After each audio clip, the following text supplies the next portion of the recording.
श्रोतेहो नमस्कार. आजच्या कोरोना वृत्तविशेषमध्ये आपलं मनपूर्वक स्वागत. कोरोना रुग्णसंख्या वाढीचा वेग लक्षात घेऊन खबरदारीचा उपाययोजना म्हणून राज्य सरकारनं विविध निर्बंध काल रात्रीपासून जारी केले आहेत. या काळामध्ये निर्बंधांचं पालन करणं ही आपल्या सर्वांची एक सामाजिक जबाबदारी आहे. नवीन निर्बंधांसंबंधी आर्थिक, सामाजिक आणि या संलग्न विषयांवर आज आपण विवेचन करणार आहोत.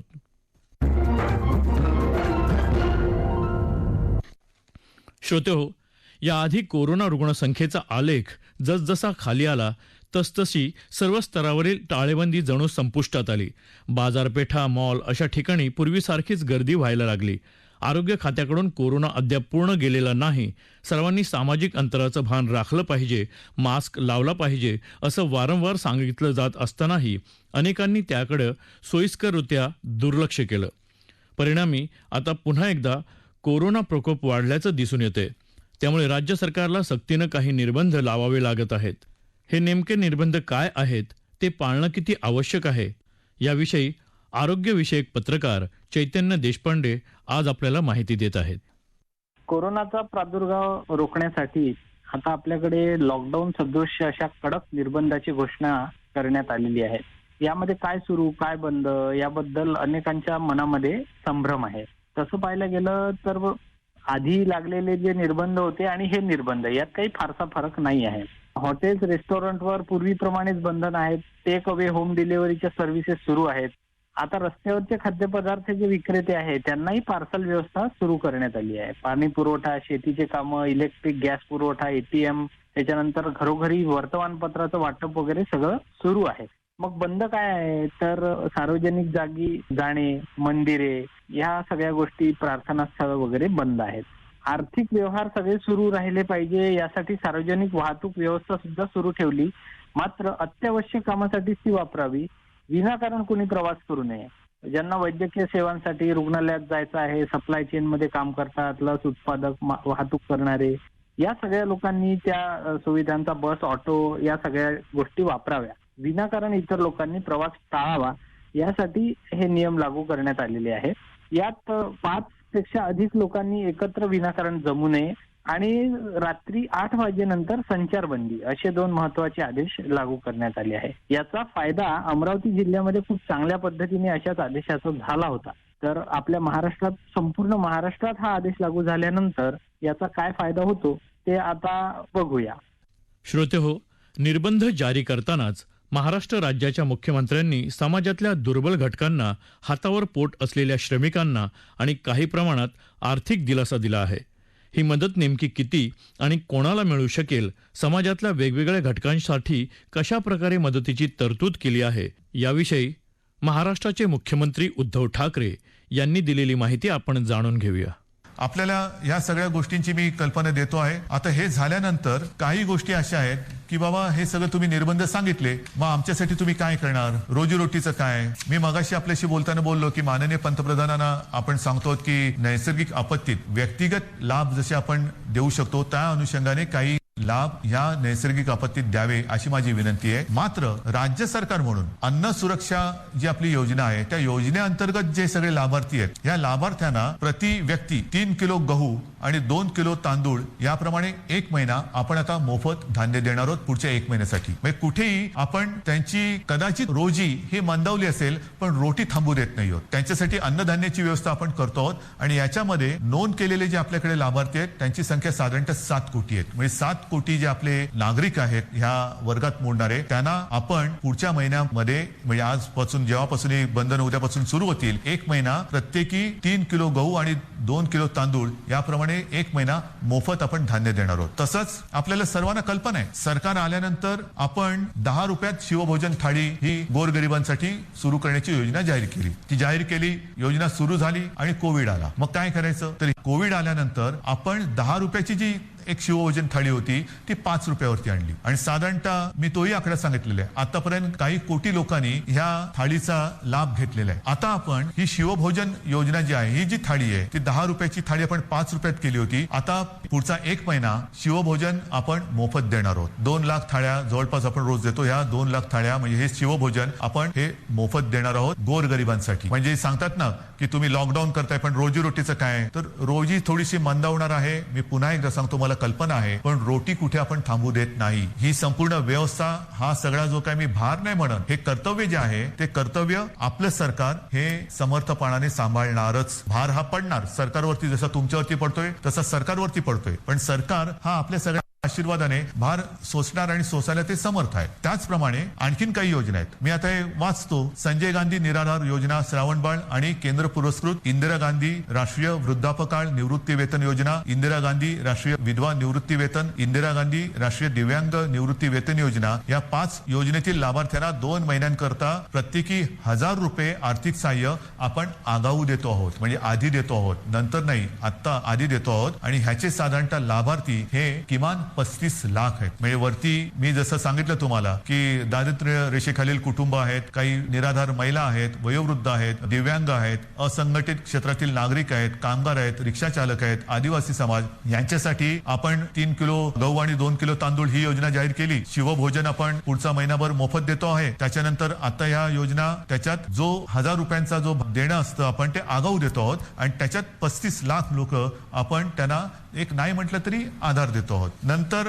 महाराष्ट्र इमारत व इमारत कामगार कल्याणकारी जे मंडळ आहे, त्या मंडळामध्ये राज्यातील नोंदणीकृत बांधकाम कामगार जे आहेत त्यांना 1500 रुपये, हे 1500 रुपये आपण अर्थसहाय्य देतोय प्रत्येकी. म्हणजे त्याच्यामध्ये साधारणतः 12 लाख पुन्हा लाभार्थी आहेत जे आपल्याकडे नोंदणीकृत आहेत. हे 1500 रुपये आपण त्या बांधकाम वर्गातील कामगारांना देतो आहे. घरेलू कामगार, आता हा एक वेगळा आपण हे करतोय. घरेलू कामगार जे नोंदणीकृत घरेलू कामगार आहेत त्यांच्यासाठी सुद्धा आपण एक निधी देतो आहोत. म्हणजे हा सुद्धा एक मोठा वर्ग आहे तसा, जो नोंदणीकृत आहे त्यांना आपण हा निधी देतो आहोत. त्याच्यानंतर आता पुन्हा तळहातावरती पोट, हे ज्यांचा आहे तोच हा वर्ग आहे. त्याच्यामध्ये आणखीन थोडा वर्ग बाकी आहे, तो म्हणजे अधिकृत फेरीवाले. अधिकृत फेरीवाले आहेत, या फेरीवाल्यांना सुद्धा आपण एका वेळचे 500 रुपये प्रत्येकी देतो आहोत. फेरीवाल्यांसाठी जे अधिकृत नोंदणीकृत आहेत फेरीवाले त्यांना देतो आहोत. आणि हे जे देणं आहे हे या फेरीवाल्यांची स्वनिधी योजनेत बँकांकडे नोंदणी असल्यामुळे बँकांमार्फत हे त्यांच्या बँकेत हा जो काही निधी आहे तो त्यांना हस्तांतरण देणं. ह्याच्यामध्ये जवळपास 5 लाख लाभार्थी आहेत. तसंच आपले रिक्षा चालक आहेत, कारण सगळंच बंद केल्यानंतर रिक्षा चालकांनी काय करायचं, तर ह्याच्यामध्ये सुद्धा जे परवानाधारक रिक्षा चालक आहेत त्या रिक्षा चालकांना सुद्धा एका वेळेचं आपण 1500 रुपये हे देतो आहोत. आता याच्यामध्ये सुद्धा साधारणतः 12 लाख लाभार्थी आहेत. म्हणजे तुम्ही बघत जा, 7 कोटी 35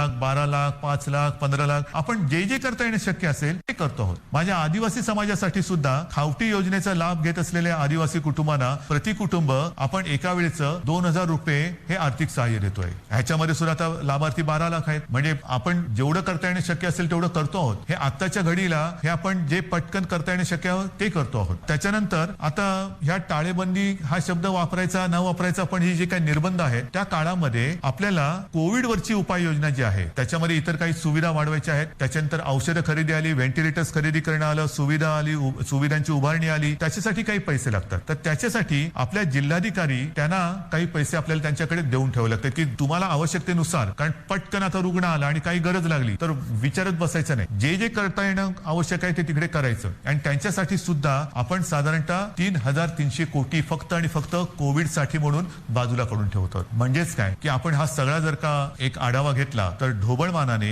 हे सगळं आपण करण्यासाठी जवळपास 5400 कोटी रुपये आपण हे विविध ज्याला आधार देतो म्हणतो, तुम्ही नुसती मदत नाही पण एक आधार देणं, आधार देण्यासाठी आणि कोविड वाढू नये, वाढलाच तर औषधोपचारासाठी, सुविधांसाठी म्हणून आपण एवढा एक निधी बाजूला काढून ठेवतोय. श्रोते हो, सध्या वाढलेला कोरोना रुग्णांचा आकडा भयावह आहे. रुग्णसंख्या वाढू नये यासाठी आपण सर्वांनीच काळजी घेतली पाहिजे. अनेक वैद्यकीय सुविधा उपलब्ध करताना गरजवंतांना तातडीनं उपचार मिळावेत यासाठी सरकार आपल्या स्तरावर सर्वतोपरी प्रयत्न करत आहेत. परंतु समाजाचा घटक म्हणून आपल्यालाही काही जबाबदाऱ्या आहेत. संक्रमणाचा वेग कमी करण्यासाठी आपण या निर्बंधांचं पालन काटेकोरपणे केलं पाहिजे. आता लोकांनी आपली जबाबदारी नेमकी कशी पार पाडावी याविषयी पत्रकार सुजित तांबडे यांनी दिलेली माहिती त्यांच्या शब्दात.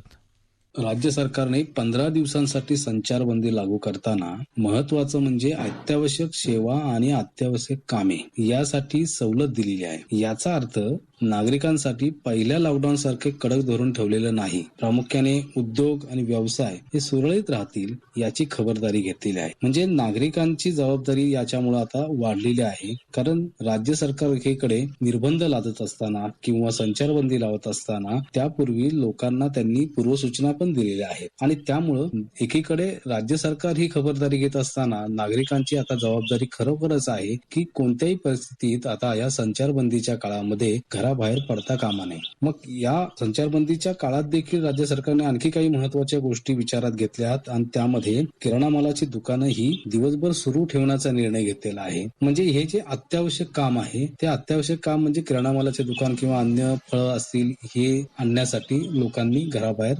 त्यांना जाता येणार आहे. मग याचा अर्थ असा नाही की नागरिकांनी हे अत्यावश्यक काम आहे असं म्हणून सारखंच घराबाहेर जाणं हे अपेक्षित नाहीये. त्यामुळं ज्यांना शक्य आहे त्यांनी 15 दिवसाचा एकदम किराणा माल जर घरी आणून ठेवला तर घराबाहेर पडण्याची वेळच येणार नाही. त्यामुळं अत्यावश्यक कामाच्या नावाखाली जर लोक आता घराबाहेर पडली तर मग ही परिस्थिती आटोक्यात आणणं अशक्य होणार आहे. त्यामुळं नागरिकांनी खऱ्या अर्थानं आता हे दुकानं उघडे आहेत याचा अर्थ काळजी करायचं कारण नाही. म्हणजे या वस्तू ज्या किराणा मालाच्या वस्तू आहेत ह्या नागरिकांना सहजपणे मिळू शकणार आहेत. म्हणजे इकडे एकीकडे एक लक्षात घेतलं पाहिजे संचारबंदी असताना देखील ही सवलत दिलेली आहे. म्हणजे आता खऱ्या अर्थानं नागरिकांनी खरोखरच आता ही खबरदारी घेतली पाहिजे की विनाकारण कोणतेही काम नसेल तर घराबाहेर पडता कामा नये. त्याचबरोबर आणखी एक सगळ्यात महत्वाचा निर्णय घेतलाय म्हणजे जर हॉटेल बंद केलेली आहेत पण हॉटेलमधून पार्सल सेवा आहे त्याचबरोबर जे खाद्यपदार्थ विक्रेते रस्त्यावरती असतात त्यांना देखील दिवसभर हे खाद्यपदार्थ देण्याची व्यवस्था केली आहे. हा निर्णय जो आहे हा खूप महत्वपूर्ण आहे की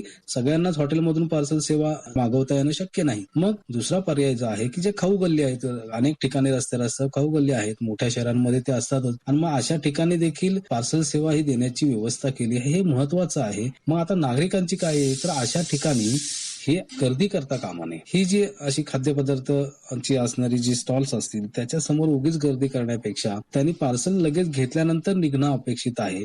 श्रोते हो, सध्या सगळीकडेच लसीकरण कार्यक्रम वेगानं राबवला जातोय. सर्वांना लसीचे 2ही डोस दिले जात आहेत. तरीही आपण सर्वांनी स्वतःचा बचाव करायचा आहे आणि कोरोनाविषयक त्रिसूत्रीचं पालन नक्कीच करायचं आहे. श्रोते, याबरोबरच आजचा कोरोना वृत्तविशेष हा कार्यक्रम संपला. हा कार्यक्रम आकाशवाणी मुंबईच्या प्रादेशिक वृत्त विभागानं सादर केला. सादरकर्त्या सरस्वती कुवळेकर, निर्मिती सहाय्य विवेक वानखडे, लेखन आणि समन्वय सुवर्णा बेडेकर आणि सोनाली मंचेकर आणि निवेदन शैलेश मोहिते.